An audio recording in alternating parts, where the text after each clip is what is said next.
12 September 2020.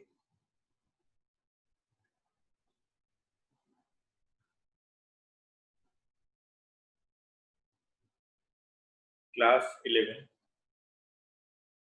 और बेटे हमारा टॉपिक है आज goods and service tax.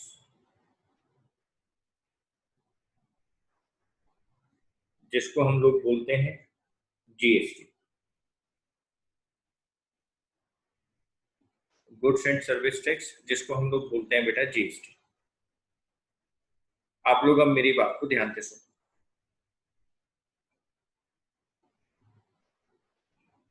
Her country को चलाने के लिए वहां के लोग गवर्नमेंट इलेक्ट करते हैं, और बेटे ये जो इलेक्टेड गवर्नमेंट होती है इसकी रिस्पॉन्सिबिलिटी होती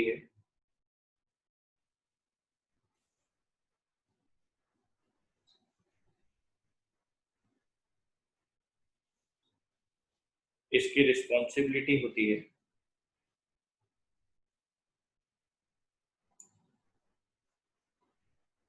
कि ये उस कंट्री को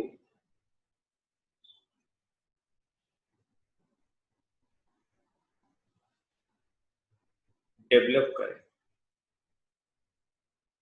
उस कंट्री को डेवलप करे। यानी जो डेवलपमेंट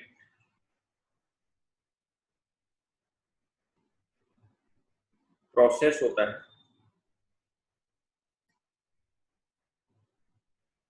जो बेटे डेवलपमेंट प्रोसेस होता है वो गवर्नमेंट के हाथ में होता है। सर डेवलपमेंट करने के लिए तो हम लोगों को पैसे की जरूरत पड़ेगी,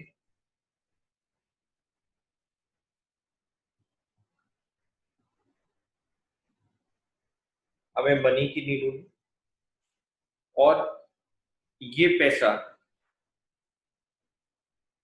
गवर्नमेंट कहां से लाएगी भाई? आपको अगर अपनी कंट्री को डेवलप करना है तो आपको पैसे की जरूरत है, मनी की जरूरत है। और बेटे इस मनी की जो नीड होगी वो गवर्नमेंट को होगी। अब गवर्नमेंट ये पैसा कहां से लाएगी? गवर्नमेंट इस पैसे को कहां से पूरा करेगी बेटे? तो गवर्नमेंट का जो सोर्स होता है बेटे, गवर्नमेंट का जो सोर्स होता है इनकम का,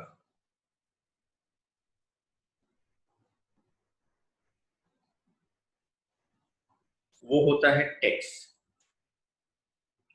जो गवर्नमेंट का सोर्स होता है बेटे इनकम का, वो होता है टैक्स। टैक्स को हिंदी में कर कहते हैं। अब आप मेरी बात को ध्यान से सुनो। गवर्नमेंट की वो सोर्स है जहां से गवर्नमेंट पैसा कलेक्ट करती है, टैक्स। टैक्स को हिंदी में कर कहते हैं। बेटे किसी भी कंट्री में रहने वाले जो लोग होते हैं, किसी भी कंट्री के अंदर ये जो लोग रहते हैं,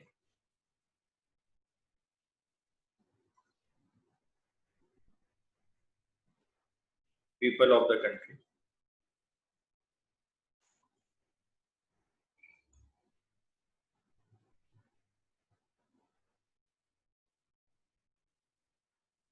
जो उस कंट्री के अंदर रहने वाले लोग हैं बेटे, उनको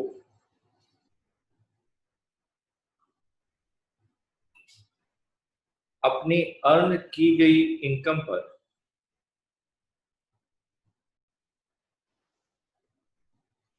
अर्न की गई इनकम पर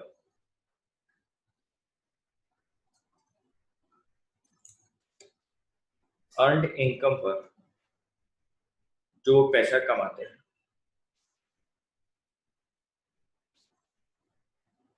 अर्न की गई इनकम पर गवर्नमेंट को टैक्स देना होता है। अपनी अर्न कई इनकम पर टैक्स देना होता है। मान लो बेटे इस पर्सन ने 1,000 रुपए कमाए, ये इसकी इनकम थी, और गवर्नमेंट ने कहा इसका 10% आपको टैक्स देना है, आपको टैक्स देना है। यानी सर 1,000 रुपीज का 10%, 100 रुपए। ये जो टैक्स है ये वो पर्सन गवर्नमेंट को देगा। ठीक है सर। मान लो इस वाले पर्सन की इनकम 2,000, इस वाले पर्सन की इनकम 2,000, तो सर 2,000 के ऊपर 10%, 200 रुपीज का टैक्स ये पर्सन गवर्नमेंट को देगा।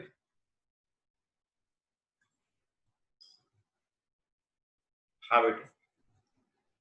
सर क्या ऐसा हो सकता है कि 2,000 रुपए कमाए बी और उस पर टैक्स दे दे ए? नहीं नहीं बेटे, ऐसे कैसे होगा? अपनी अपनी रिस्पेक्टिव इनकम के ऊपर ये लोग टैक्स टैक्स देंगे बेटे अपने आप में। ऐसा थोड़ी होगा कि कमाएगा बी और पैसा जमा करेगा ए, या कमाएगा ए और टैक्स देगा बी, ऐसा नहीं होगा बेटे। आपकी जो इनकम होगी आप अपनी रिस्पेक्टिव इनकम के ऊपर रिस्पेक्टिव टैक्स गवर्नमेंट को डिपॉजिट करेंगे, गवर्नमेंट को सबमिट करेंगे। Okay sir. बेटे इस टाइप ऑफ टैक्स को डायरेक्ट टैक्स कहा जाता है। बेटे इस टाइप ऑफ टैक्स को डायरेक्ट टैक्स कहा जाता है।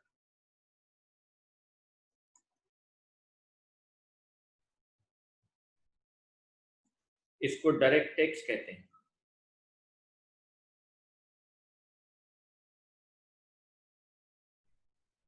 बेटे इसको डायरेक्ट टैक्स कहते हैं। हर कंट्री में दो तरह के टैक्स चलते हैं, एक डायरेक्ट टैक्स और दूसरा बेटा इनडायरेक्ट टैक्स। एक डायरेक्ट टैक्स और दूसरा बेटा इनडायरेक्ट टैक्स।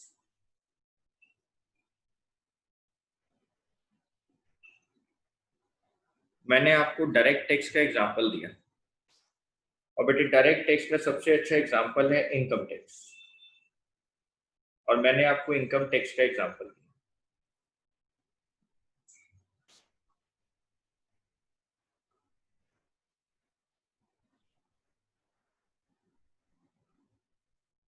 डायरेक्ट टैक्स का सबसे अच्छा एग्जांपल है इनकम टैक्स, और मैंने आपको इनकम टैक्स का ही एग्जांपल दिया कि एक ही इनकम 1,000 है, 1,000 के ऊपर 10% का टैक्स लगा, 100 रुपीज का टैक्स गवर्नमेंट को देना होगा, डायरेक्ट टैक्स। बी की इनकम है 2,000,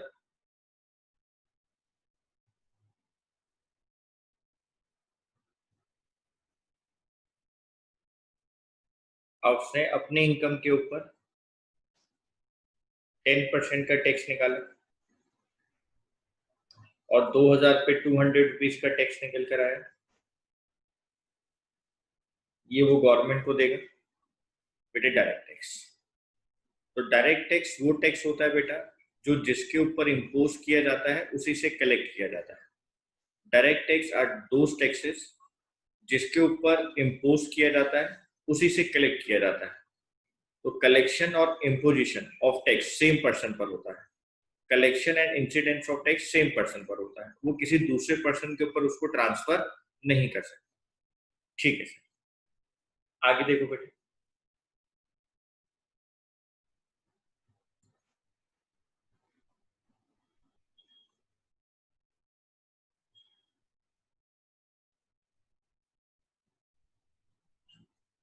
मान लो बेटे ये स्पोर्ट्स कॉम्प्लेक्स है, यमुना स्पोर्ट्स कॉम्प्लेक्स। इस स्पोर्ट्स कॉम्प्लेक्स के अंदर रामलाल गया स्विमिंग करने,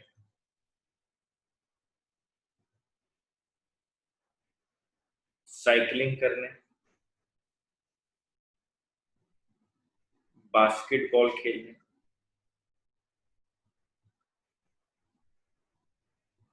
ठीक है सर। उन्होंने रामलाल को कहा, कॉम्प्लेक्स ने रामलाल को कहा कि आप कोई भी एक्टिविटी करोगे, आप इसमें से कोई भी एक्टिविटी करेंगे, आप चाहे स्विमिंग कर लें, आप चाहे साइकिलिंग कर लें, चाहे आप बास्केटबॉल खेल लें, हम आपसे 150 रुपए लेंगे। रामलाल कहता है ठीक है। और उन्होंने कहा इस 150 रुपए के अंदर 130 रुपए की तो टिकट है और 20 रुपए का टैक्स। 130 रुपए की टिकट है और 20 रुपए का टैक्स है। रामलाल से लिए गए 150 रुपए, जिसमें 130 रुपए की तो उसकी टिकट थी और उसके ऊपर प्लस किया गया 20 रुपए का टैक्स। स्पोर्ट्स कॉम्प्लेक्स ने क्या करा, ये 20 रुपए का टैक्स गवर्नमेंट को डिपॉजिट किया।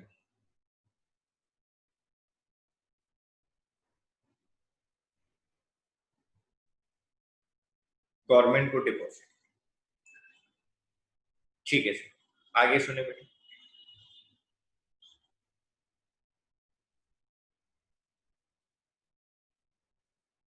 ये सिनेमा हॉल है।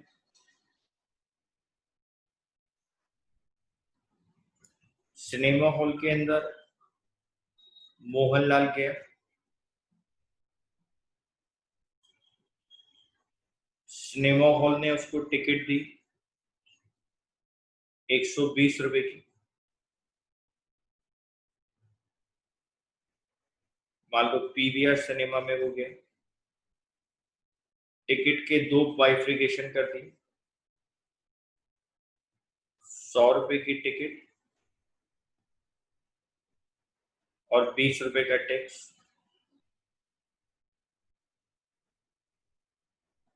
100 रुपए की टिकट और 20 रुपए का टैक्स। मोहनलाल से 120 रुपया लिया गया। ये जो 20 रुपए का टैक्स था, ये जो 20 रुपए का टैक्स था, ये सिनेमा हॉल ने गवर्नमेंट को डिपॉजिट किया। सर, आप हमें क्या बताना चाहते हैं? मैं आपको ये बताना चाहता हूं कि गवर्नमेंट ने टैक्स इंपोज किया सिनेमा हॉल पे। गवर्नमेंट ने टैक्स इंपोज किया सिनेमा हॉल पे कि आपको अपनी टिकट के ऊपर 20 रुपए का टैक्स गवर्नमेंट को देना है, एंटरटेनमेंट टैक्स। Entertainment tax. ठीक है सर। सिनेमा हॉल ने ये टैक्स मोहनलाल से रिकवर कर लिया। मोहनलाल को पता भी नहीं लगा कि वो कोई टैक्स भी दे रहा है। उसने तो 120 रुपए की टिकट खरीद ली। अब उस 120 रुपए के अंदर 20 रुपए का हिस्सा टैक्स का। सिनेमा हॉल के ऊपर टैक्स इंपोज हुआ, मोहनलाल से कलेक्ट कर लिया गया और बेटे फिर सिनेमा हॉल ने उस टैक्स को कलेक्ट कर किसको दे दिया? गवर्नमेंट को दे दिया। तो यहां पर देखा जाए तो टैक्स मोहनलाल ने ही दिया है, लेकिन वो इनडायरेक्टली दिया है बेटे, डायरेक्टली टैक्स नहीं दिया है। मोहनलाल ने ये टैक्स दिया सिनेमा हॉल को और सिनेमा हॉल ने टैक्स दे दिया गवर्नमेंट को। और टैक्स किस पे इंपोज किया गया था बेटे? टैक्स इंपोज किया गया था सिनेमा हॉल पर। ऐसे यहाँ पर देखो बेटा, ये प्राइवेट स्पोर्ट्स कॉम्प्लेक्स है। यहाँ पे उन्होंने कहा कि आपके यहाँ पर जो लोग स्पोर्ट्स एक्टिविटी करने आएंगे, गवर्नमेंट इनसे एंटरटेनमेंट टैक्स ले लेगी बेटे, स्पोर्ट्स टैक्स ले लेगी गवर्नमेंट, उनके ऊपर भी टैक्स लगाएगी एंटरटेनमेंट का। तो स्विमिंग करेंगे उसके लिए टैक्स देना पड़ेगा, साइकिलिंग करें, बास्केटबॉल करें, स्पोर्ट्स कॉम्प्लेक्स के ऊपर टैक्स इंपोज कर दिया गवर्नमेंट। कहा आप जो टिकट बेचेंगे सब काम करवाने के लिए, ये सारी एक्टिविटीज को परफॉर्म कराने के लिए, तो हम आपसे टैक्स लेंगे। तो स्पोर्ट्स कॉम्प्लेक्स ने क्या करा, वो टैक्स ले लिया उन लोगों से जो वहां पर ये एक्टिविटी करने आते हैं और वो टैक्स उठाकर किसको जमा करा दिया? गवर्नमेंट को जमा। यानी सर टैक्स इम्पोज होता है किसी दूसरे पर्सन पर और कलेक्शन की जाती है किसी दूसरे पर्सन से, उसको कहा जाता है इनडायरेक्ट टैक्स। हाँ बेटे, उसको कहा जाता है इनडायरेक्ट टैक्स। एक और एग्जांपल आप देखो, आप शॉपकीपर के पास गए अपनी बुक परचेज करने, मान लो स्टेशनरी के लिए। शॉपकीपर के ऊपर सेल्स टैक्स इम्पोज किया गया।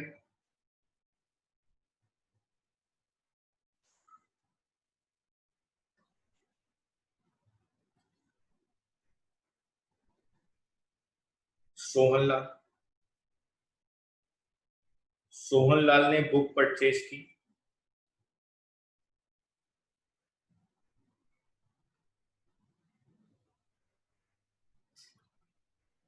टीएस ग्रेवर, मान लो बेटे 500 रुपीज की।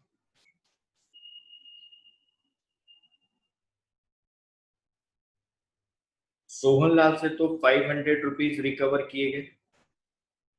मान लो बेटे इस 500 रुपए के अंदर शॉपकीपर ने 50 रुपए सेल्स टैक्स के भी इंक्लूड कर रखे थे। तो शॉपकीपर क्या करेगा, ये 50 रुपए तो उसने आपसे रिकवर कर ली और इस 50 रुपए को रिकवर करके आपसे किसको डिपॉजिट कर दिया बेटे, गवर्नमेंट को डिपॉजिट। आपको पता भी नहीं लगा, आपसे तो 500 रुपए ले लिए गए, उसमें एक हिस्सा टैक्स का भी था बेटे, वो टैक्स आपसे ही कलेक्ट किया गया, वो टैक्स आपसे ही लिया गया और बेटे गवर्नमेंट को डिपॉजिट। इसको कहा जाता है इनडायरेक्ट टैक्स। अब था क्या बेटे, इंडिया में ना बहुत सारे इनडायरेक्ट टैक्स चल रहे थे, बहुत सारे इनडायरेक्ट टैक्सेस इंडिया में थे। एक बहुत कॉम्प्लेक्स स्ट्रक्चर था बेटे इनडायरेक्ट टैक्सेस का, एक बहुत कॉम्प्लेक्स स्ट्रक्चर था इनडायरेक्ट टैक्सेस को लेकर। इनडायरेक्ट टैक्सेस का एक बहुत कॉम्प्लेक्स स्ट्रक्चर था बेटा। मैं आपको अगर नाम बताऊं इनडायरेक्ट टैक्सेस के, value added tax, service tax,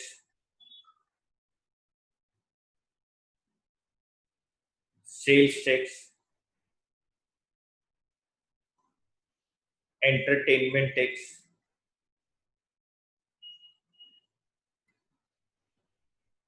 entertainment tax, ये सारे इनडायरेक्ट टैक्सेस थे बेटा, ये सारे इनडायरेक्ट टैक्सेस थे और इनका एक बहुत कॉम्प्लेक्स स्ट्रक्चर था बेटे इंडिया के अंदर। फिर मोदी गवर्नमेंट ने क्या करा बेटे, मोदी गवर्नमेंट ने ये सारे टैक्सेस को हटाया। उन्होंने कहा इन सारे टैक्सेस को हटाओ और बेटे उन्होंने यहां पर एक नारा दिया, उन्होंने बेटे यहां पर एक नारा दिया। किसने नारा दिया ये, मोदी गवर्नमेंट। और बेटे हमारे फाइनेंस मिनिस्टर थे अरुण जेटली साहब, अब वो नहीं है।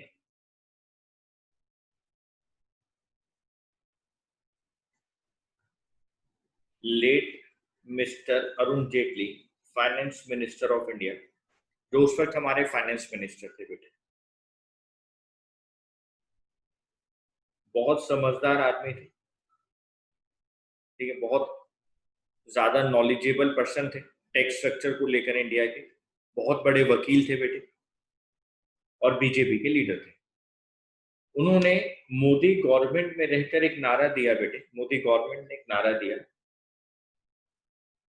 वन नेशन वन टैक्स, एक देश में एक कर, one nation one tax, no different taxes, अलग अलग नाम से कोई टैक्स नहीं बेटा, एक देश एक एक tax, one nation one tax. तो एक देश के अंदर बेटा एक ही टैक्स चलेगा। और उन्होंने बेटे इस नारे के तहत इंडिया में जीएसटी इंट्रोड्यूस कर दिया बेटे। उन्होंने इस नारे के तहत इंडिया में इन सारे टैक्सेस को खत्म करके, बेटे कौन सा टैक्स इंक्लूड कर दिया बेटे, कौन सा टैक्स इंट्रोड्यूस कर दिया? जीएसटी, जिसको जीएसटी कहा गया, गुड्स एंड सर्विस टैक्स। इसको कहा गया गुड्स एंड सर्विस टैक्स। ठीक है सर। तो सर जीएसटी की फुल फॉर्म आपने हमें यहाँ लिखवाई थी, goods and service tax, goods और सर्विसेज पे लगने वाला टैक्स। अब वो अलग अलग नाम से नहीं पुकारा गया, अब उन सारे इनडायरेक्ट टैक्सेस को जीएसटी कह दिया गया। ठीक है सर, हम आपकी बात समझ गए।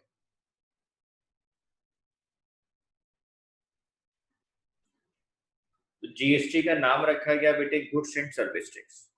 अभी तक मैंने आप बच्चों के साथ दो बातों को अच्छे से डिस्कस कर लिया बेटे, कि डायरेक्ट टैक्स किसको कहा जाता है और इनडायरेक्ट टैक्स किसको कहा जाता है।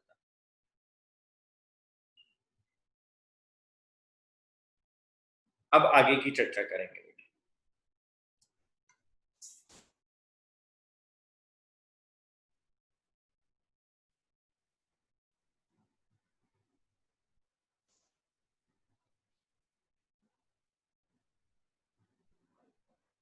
बेटे ये है राम,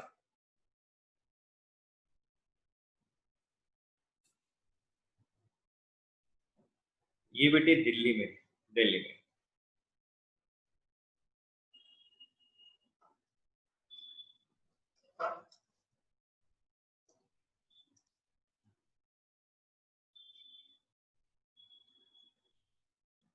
बेटे यहां पर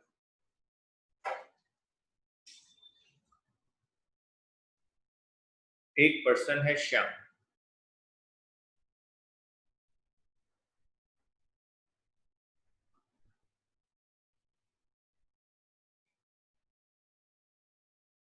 ये भी दिल्ली में।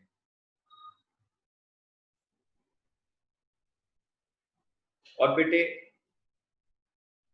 श्याम जो है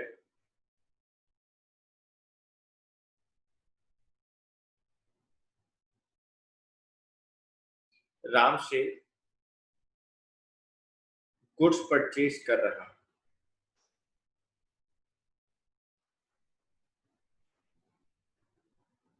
ठीक है बेटे, श्याम ने राम से गुड्स परचेज करे, लेकिन बेटे मैं दोनों का बिजनेस एक ही स्टेट में दिखा रहा हूं, सेम स्टेट, सेम स्टेट। ठीक है सर, या मैं ऐसे बोल देता हूं कि राम ने श्याम से गुड्स परचेज करे हैं, या लिख भी देता हूं राम ने श्याम से गुड्स परचेज की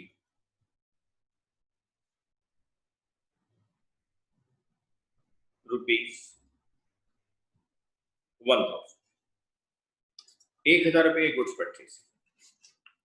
ठीक है बेटे, मैं ना यहाँ पे साफ साफ लिख दिया है, आपने अगर देखा हो, मैंने यहाँ पे साफ साफ लिख दिया है बेटे कि ये भी दिल्ली में है श्यामलाल, और बेटे रामलाल भी दिल्ली में है, राम भी दिल्ली में है। ठीक है सर, मैंने साफ साफ लिख दिया है बेटे कि राम भी दिल्ली में है और श्याम भी दिल्ली में है, और राम ने श्याम से गुड्स परचेज किए हैं 1000 रुपए, और बेटे इन गुड्स के ऊपर गवर्नमेंट ने जीएसटी लगाया है @10%। गवर्नमेंट ने बेटे जीएसटी लगाया है 10%। ठीक है सर, गवर्नमेंट ने यहाँ पे 10% का जीएसटी लगाया है। बेटे पहले तो आप इस बात को समझो, जब सेल और purchase with in the state होती हैं, सेम स्टेट में होती हैं,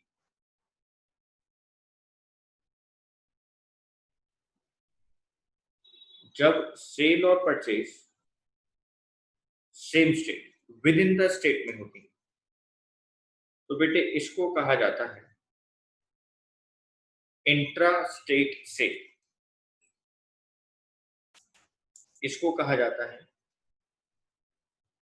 इंट्रा स्टेट सेल, इसको कहा जाता है इंट्रा स्टेट सेल। ठीक है सर, एक और बात समझो। मान लो बेटे ये है 16,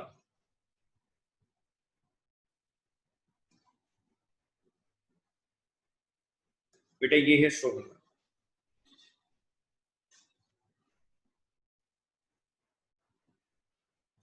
बेटा ये है हिमाचल प्रदेश,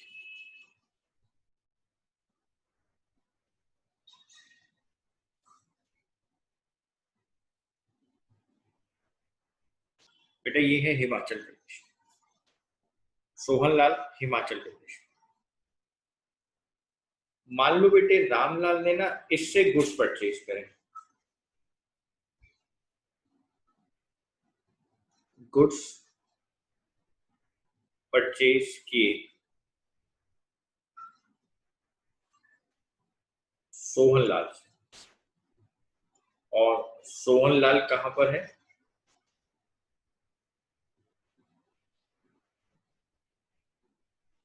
हिमाचल प्रदेश। ठीक है सर, रामलाल है दिल्ली में, ये है हिमाचल प्रदेश। दो अलग अलग स्टेट हो गए बेटे, सोहनलाल हिमाचल प्रदेश में, रामलाल दिल्ली में, दो अलग अलग स्टेट है बेटे। तो अगर Ramlal outside the state, outside the state purchase करता है,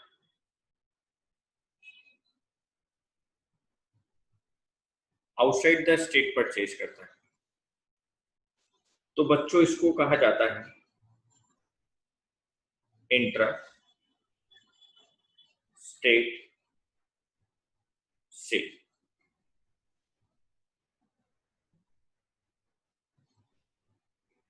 बच्चों इसको कहा जाता है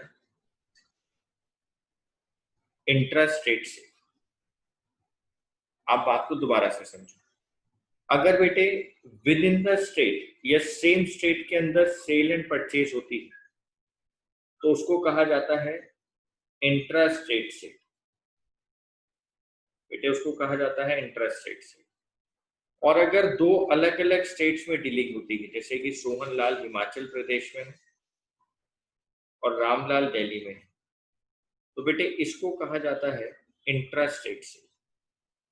तो within the state inter state sale, और आउटसाइड द स्टेट अगर आप डीलिंग कर रहे हैं तो वो इंट्रा स्टेट सेल। ठीक है सर,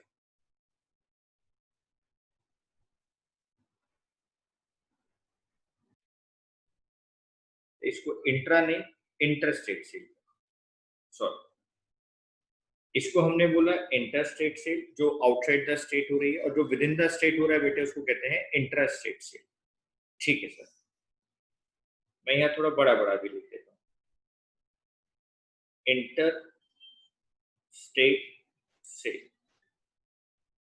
तो जो सेल और परचेज आउटसाइड द स्टेट होती हैं, एक स्टेट दूसरे स्टेट के साथ कर रहा है बेटे, दोनों सप्लायर कस्टमर अलग अलग है बेटे, बायर और सेलर दोनों अलग अलग स्टेट से बिलोंग करते हैं, तो उसको कहा जाता है इंटर स्टेट सेल।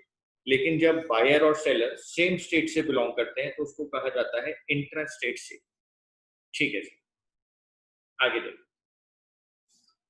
यहां पर बेटे जो परचेज वैल्यू थी, जो गुड्स की परचेज वैल्यू थी, वो बेटे 1000 रुपीज, और उसके ऊपर बेटे जीएसटी लगाया गया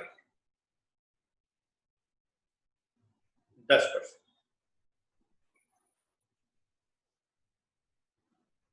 यानी कि 100।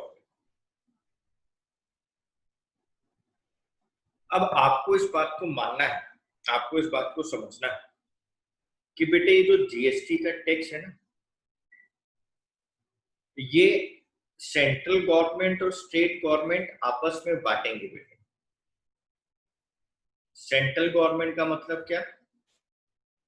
आप समझ लो मोदी जी की गवर्नमेंट, और स्टेट गवर्नमेंट का मतलब क्या, राज्य सरकार का मतलब क्या, आप समझ लो बेटे केजरीवाल। तो बेटे ये जो 100 रुपए का टैक्स था, ये सेंटर और स्टेट के अंदर बेटे आधा आधा डिवाइड हो जाता है, आधा आधा मिल जाता है बेटे। यानी सर 5% मिल जाएगा सेंट्रल गवर्नमेंट को और 5% मिल जाएगा स्टेट गवर्नमेंट को। यानी सर हम ये कह सकते हैं कि 50 रुपए मिल जाएंगे सेंट्रल गवर्नमेंट को और 50 रुपए मिल जाएंगे स्टेट गवर्नमेंट। हाँ बेटे, तो बेटे जीएसटी के अंदर इस तरीके के नियम बनाए गए हैं कि अगर इंट्रा स्टेट सेल होती है, within the state sale होती है, तो जीएसटी जो कलेक्ट किया जाता है, जो जीएसटी टोटल टैक्स कलेक्ट होगा बेटे, वो आधा आधा डिस्ट्रीब्यूट हो जाता है, आधा आधा बढ़ जाता है सेंट्रल गवर्नमेंट में और स्टेट गवर्नमेंट। यानी सर इस 10% में 5% तो मोदी जी ले जाएंगे और 5% केजरीवाल ले जाएंगे। हाँ बेटे, बिल्कुल सही कह रहे हैं। ठीक है सर। सर फिर अगर हम आउटसाइड द स्टेट सेल कर रहे हैं, सेल परचेज की बात हो रही है बेटे, तो आप मेरी बात को ध्यान से सुनो। मान लो यहां पर भी जीएसटी 10% है, मान लो यहां पर भी जीएसटी का रेट 10% है बच्चों।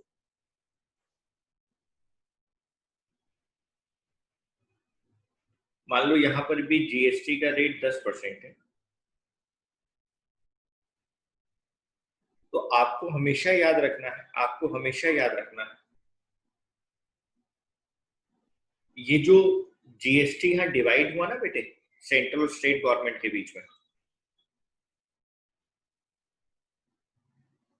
तो जो सेंट्रल गवर्नमेंट को जीएसटी मिला, उसके आगे वर्ड लगा दिया बेटा सी, सीजीएसटी। इसको कह दिया गया central goods and service tax, CGST, central goods and service tax. ऐसे बेटे जो स्टेट गवर्नमेंट को टैक्स मिला ना बेटे, ऐसे ही स्टेट गवर्नमेंट को जो जीएसटी मिला, उसके आगे वर्ड लगा दिया एसजीएसटी, यानी कि state goods and service tax.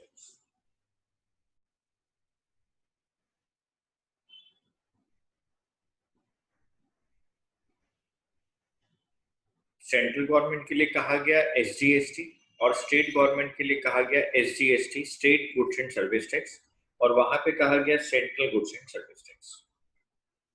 ठीक है सर। अब बेटे ऐसे क्या होता है, जब आउटसाइड द स्टेट की बात होती है, जिसको इंटर स्टेट सेल कहा जाता है बेटे, वहां पे ना हम लोगों ने जो नाम रखा, वो नाम रखा IGST।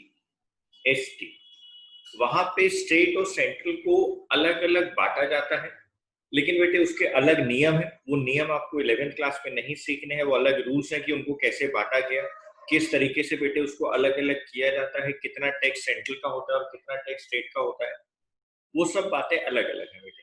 ठीक, हमें बस यहाँ पर ये याद रखना है कि यहाँ पर IGST का मतलब है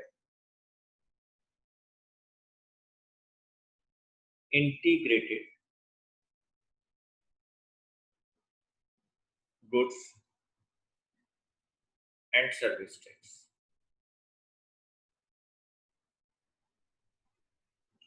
integrated goods and service tax, IGST। अब बेटे इसमें कितना सेंट्रल गवर्नमेंट का, कितना स्टेट गवर्नमेंट का, वो इसके अपने अलग नियम है, वो उस नियम के अकॉर्डिंग आपस में जीएसटी को बांट लिया जाएगा। वो नियम आपके सिलेबस में नहीं है। बस आपको ये याद रखना है कि जो outside the state cell purchase होगी, वहां पे जो जीएसटी एक साथ लगा दिया जाता है, उसको इंटीग्रेटेड वर्ड कह दिया गया। वहां पे हम उसको आधा आधा नहीं बांटेंगे, वहां पे हम वर्ड लगा देंगे इंटीग्रेटेड, उसको एक साथ ले लेंगे बेटे, फिर उसके नियम के अनुसार हम उसको डिवाइड करेंगे। वो आपके सिलेबस की बात नहीं है कि वो कैसे कैसे बांटा जाता है। ठीक है।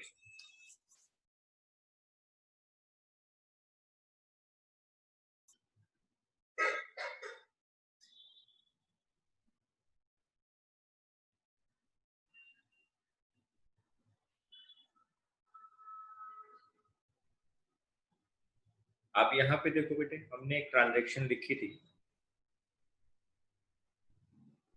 कि राम ने श्याम से गुड्स परचेज किए 1,000 रुपए।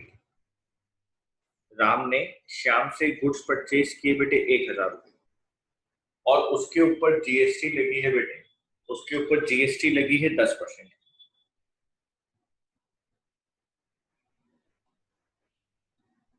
10% की जीएसटी लगी, ठीक है। अब जरा ध्यान से सुनना बेटे। In the books of Ram,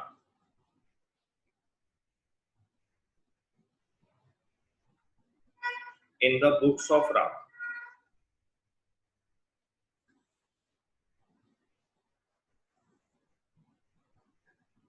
जब राम श्याम से गुड्स परचेज करेगा बेटे, राम ने श्याम से गुड्स परचेज करे 1,000 रुपए के, तो बेटे राम एंट्री क्या करेगा? राम अपनी बुक्स में एंट्री करेगा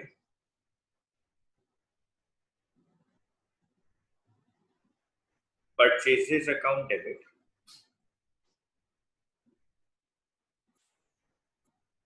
$1,000, परचेजेस अकाउंट डेबिट 1,000। हमारे पास क्या आया? गुड्स आए। गुड्स का आना क्या कहलाता है? परचेजेस। हमारे पास से क्या गया? कुछ नहीं गया। किसके पास से गया? श्याम के पास से। तो श्याम से। लेकिन आपको ये मानना है कि यहां पर सिर्फ और सिर्फ राम ने 1,000 रुपए पे नहीं किया बेटा, 1,000 के तो गुड्स परचेज करें। यहां पर राम ने 1,000 के साथ साथ जीएसटी भी पे किया है बेटे। राम ने जीएसटी भी पे किया है 10%, जिसमें आधा सीजीएसटी है और आधा एसजीएसटी। जी सर। तो बेटे जो उसने पे किया है CGST account debit, SGST account debit.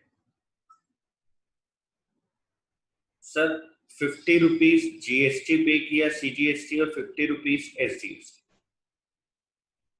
तो आप मेरी बात को ध्यान से सुने। जब भी आप परचेज करेंगे आप उसके साथ जीएसटी को चिपका देंगे अगर क्वेश्चन में दिया होगा। और बेटे जब आप जीएसटी पे कर देंगे ना बेटे, तो आप उसके आगे यहां पर एक वर्ड लिखेंगे इनपुट। आप यहां पर बेटे एक वर्ड लिखेंगे इनपुट, कि आपने टैक्स पे किया है बेटे। आपने इनपुट सीजीएसटी और इनपुट एसजीएसटी पे किया है। और बेटे आप हमेशा याद रखेंगे कि ये जो इनपुट सीजीएसटी और एसजीएसटी आपने पे कर दिया ना बेटा परचेज के टाइम पर, आप इसको अपने लिए एसेट्स ट्रीट करेंगे, एसेट्स ट्रीट करेंगे। और बेटे यही वो रीजन है जब मैंने आपको ट्रायल बैलेंस वाले चैप्टर में कहा था कि जब भी कभी इनपुट की बात हो तो उसको डेबिट में लिख दो और आउटपुट की बात हो तो उसको लायबिलिटी में लिख दो। अभी आपने परचेज किया रॉ मटेरियल, आपने गुड्स परचेज करे और आप टैक्स पे कर आए, तो बेटे जो भी आप टैक्स पे कर आए हो, जो भी जीएसटी आप पे कर आए हो, जो भी आपके लिए इनपुट है, आप बेटे उसको अपने लिए एसेट्स ट्रीट करते हैं। वो आपके लिए एसेट होता है, इसलिए ये डेबिट हो रहा है। तो आपने 1,000 के गुड्स परचेज करे और आगे आपने जिससे गुड्स परचेज करें उसको आपने 100 रुपए का टैक्स भी दिया है, जीएसटी दिया है। यानी सर श्याम के अकाउंट में कितना अमाउंट आएगा? श्याम के अमाउंट में 1100 आएगा। ओके सर, ठीक है सर। सर ये वाली बात तो इंट्रा स्टेट सेल की हुई, ये वाली बात तो इंट्रा स्टेट सेल की। लेकिन आपने वो हिमाचल वाला भी तो एग्जांपल दिया था। मान लो अगर हमने ये गुड श्यामलाल से परचेज किए होते जो हिमाचल में है, सोहनलाल, ये देखो ये सोहनलाल, तो एंट्री क्या आती बेटे? एंट्री यहां भी सेम आती, लेकिन बस होता क्या है, ध्यान से देखो, आप लोग ध्यान से देखो। अगर ये इंटर स्टेट सेल होती,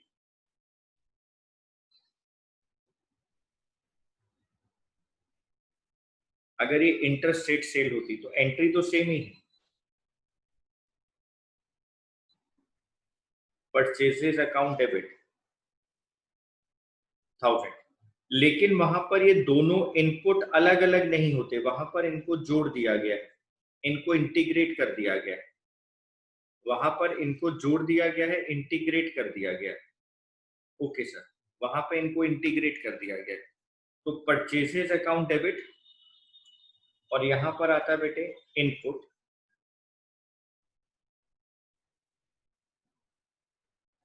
IGST account debit to Sohan Lal account 111। तो वहां पे बेटे ये इंटीग्रेटेड वर्ड डाल दिया गया है आईजीएसटी, तो वहां पर इनपुट आईजीएसटी अकाउंट डेबिट होगा, क्योंकि ये कौन सी सेल है बच्चों, ये इंटर स्टेट सेल। तो आपने हमेशा याद रखना है परचेज के साथ इनपुट जीएसटी को चिपका देना। जहां जहां परचेज आएगी वहां इनपुट जीएसटी चिपक जाएगा, अगर क्वेश्चन में जीएसटी होगा। अगर नहीं है तो फिर आप उसको छोड़ देंगे। ठीक है सर। अब बच्चों के लिए मैं यहाँ 2 सितारे बना रहा हूं, क्योंकि इंपॉर्टेंट बात है, बच्चे यहाँ बहुत गलतियां करते हैं। Goods return to Shyam ₹200। हमने बेटे जो गुड्स परचेज करे थे उसमें से शाम को गुड्स रिटर्न कर दिए, यानी सर इसको तो परचेज रिटर्न कहा गया।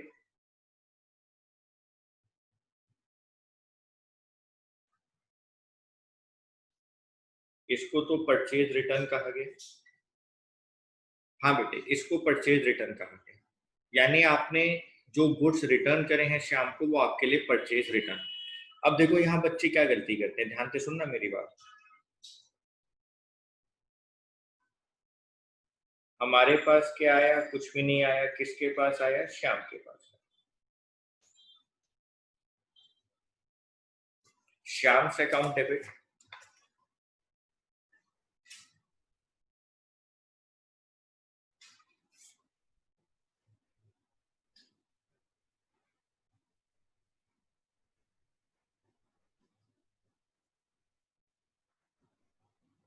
To purchase return.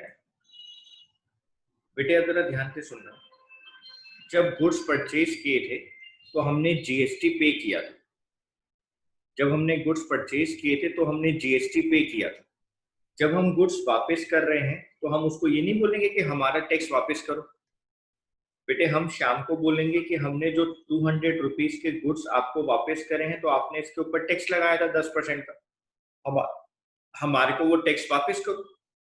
भाई आपने हमसे, हमने जब आपसे गुड्स परचेज करे थे 1000 रुपीज के, तो आपने हमसे 50-50 रुपीज का टैक्स लिया था, 5-5%, सीजीएसटी और एसजीएसटी। जब हम अपने 200 के गुड्स वापस कर रहे हैं तो हमारे पे इन गुड्स के ऊपर लगने वाला टैक्स हमारा वापस कर दो। यानी सर जब यहाँ परचेज रिटर्न होगा तो ये आपको अपने आप समझना है कि आप अपने टैक्स को रिवर्स करेंगे, वापस ले लेंगे। Input CGST account to input SGST account. Okay sir, यानी सर यहाँ 200 गुड्स वापस गए, तो बेटे 200 का 5% यहाँ निकालो, 10 रुपए। यहाँ पे 200 का 5% कैलकुलेट कर लो, 10 रुपए, यानी यहाँ पे कितना आ गया, 220। तो आपको ये बात खुद ध्यान रखनी है बेटे, वो क्वेश्चन में नहीं कहेगा, ये इम्प्लाइड कंडीशन है कि अगर आपने गुड्स टैक्स पे करके खरीदे हैं, जीएसटी देकर खरीदा है, तो जब आप रिटर्न करेंगे तो आपको अपने जीएसटी को रिवर्स भी करना होगा। तो जब परचेज के टाइम इनपुट डेबिट हो रहा था तो रिटर्न के टाइम, परचेज रिटर्न के टाइम इनपुट क्रेडिट हो जाएगा, यानी आपने यहाँ पर अपनी जीएसटी की एंट्री को रिवर्स कर दिया है। आपने जीएसटी को, आपने जीएसटी की एंट्री को, जीएसटी की एंट्री को रिवर्स किया है। ठीक है सर।